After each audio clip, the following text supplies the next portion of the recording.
In fact, I read a book a little over a year ago, and it's called Simple Church. In that book, the authors state, in our extensive research of more than 400 evangelical churches, we discovered the simple church revolution. We compared growing and vibrant churches to non-growing and struggling churches. Church leaders from both groups completed the same survey, which was designed to measure how simple their church discipleship process was. Our findings: simple churches are growing and vibrant. Churches with a simple process for reaching and maturing people are expanding the kingdom. Church leaders who have designed a simple biblical process to make disciples are effectively advancing the movement of the gospel. Simple churches are making a big impact.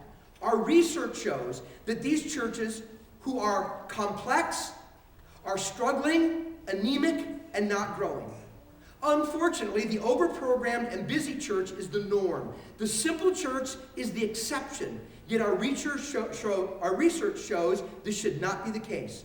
The simple church revolution must begin.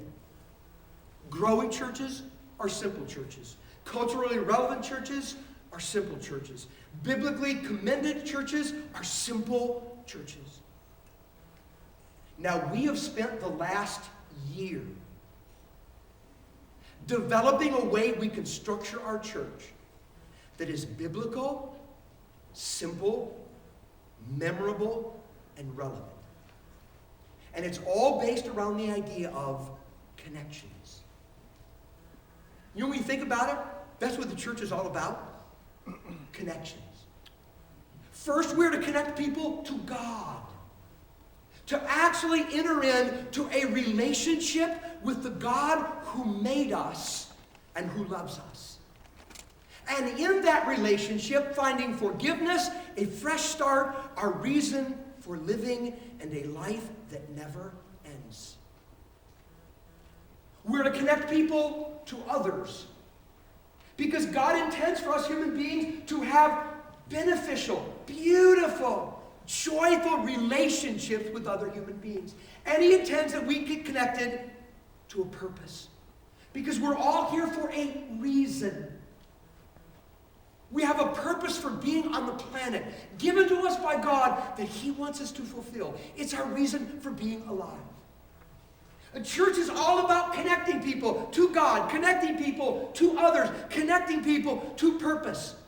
Now, can we lay another grid on this? Do you remember last fall when we talked about soul cravings? And we said inside every human heart are cravings that cannot be denied and cannot be extinguished. There is the craving for meaning. There is a craving for intimacy. And there is a craving for destiny. Now, I want you to notice something. When people get connected to God, they find meaning. When people get connected to others, they find intimacy. And when people get connected to their purpose for life, they find their destiny. The church is all about connecting people to what their hearts inherently crave anyway. Now, if we're going to do what God wants us to do, and we're going to be simple, we're going to have one basic program, one way of organizing ourselves that tries to accomplish those three things. And when it comes to connecting people to God, that's what our weekend services are all about. The main reason we gather on the weekends, our main burden, is how do we connect people to God? How do we help people to maintain a connection to God? How do we help people to keep their connection with God open and vibrant and powerful? Our main program for helping people be connected to others is our life groups. It's how we try to facilitate people opening up and making honest connection, a circle of friends who will love and support and care for each other in life's pilgrimage. And you recall from last week, back up.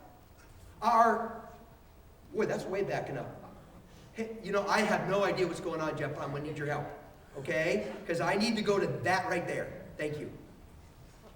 Our Destiny to Doorway experience that we explained last week is a program that we've talked about, the guts of it, and we kind of revealed it last week.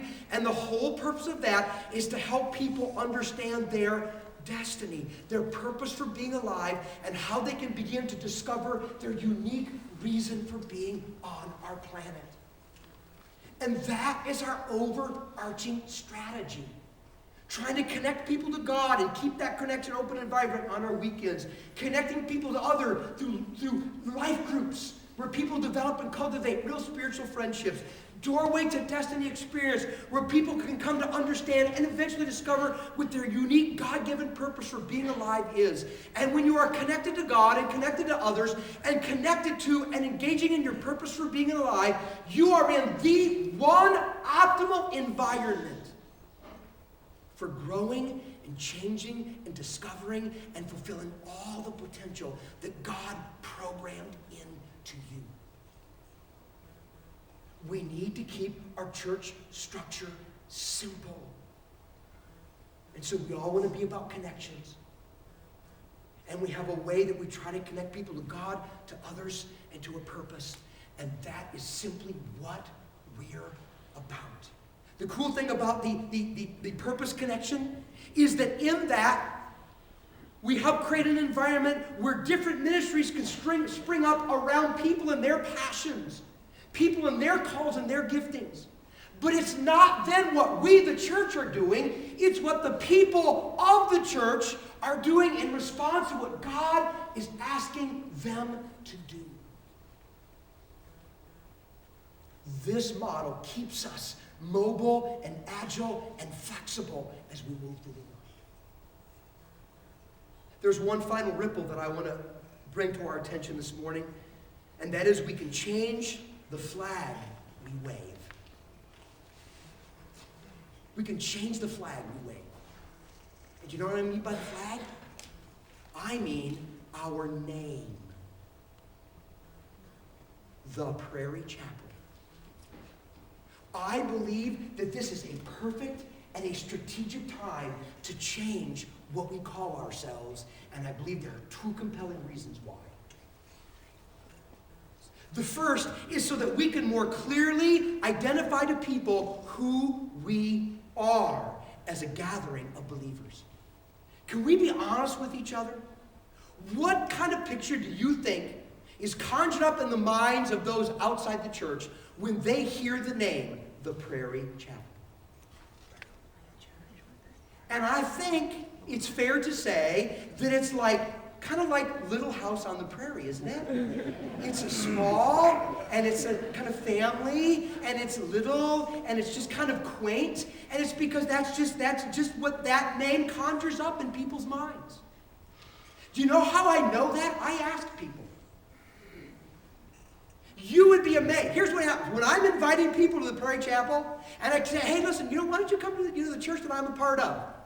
Oh, really? What church is it? The Prairie Chapel. The looks I get are all like... And I said, well, let me tell you what it's like. And they go, oh, seriously, this is what they say. Oh, okay, that's cool. Some of them will say, I would have got that by the name. Yeah, I know. There's nothing wrong with the name. There's not. It's not a matter of wrong. It's a matter of, does it really conjure up a picture in the minds of people we're trying to reach of who and what we are really like? I have talked to people who have come to this congregation, who are even here now, who have said when they first heard about it and they heard the name, was like, whoa, I don't know if I want that. And then they've gone on the website and went, oh, wait a minute, it's so different than what the name tends to make it feel like. If we had a name, if we had a flag, if we had a banner that somehow could more describe, more conjure up the feeling or the image of who and what we're really like as members of the Jesus movement, part of the revolution, it would help attract people. After all, we bought some property right in a place where tens of thousands of people would drive by and see it every day, with a sign out there that is saying something about who we are. And it wouldn't be helpful if the sign, as nearly as we could make it, the name on it, conjured up the spirit of who and what we're really like. It would just be helpful.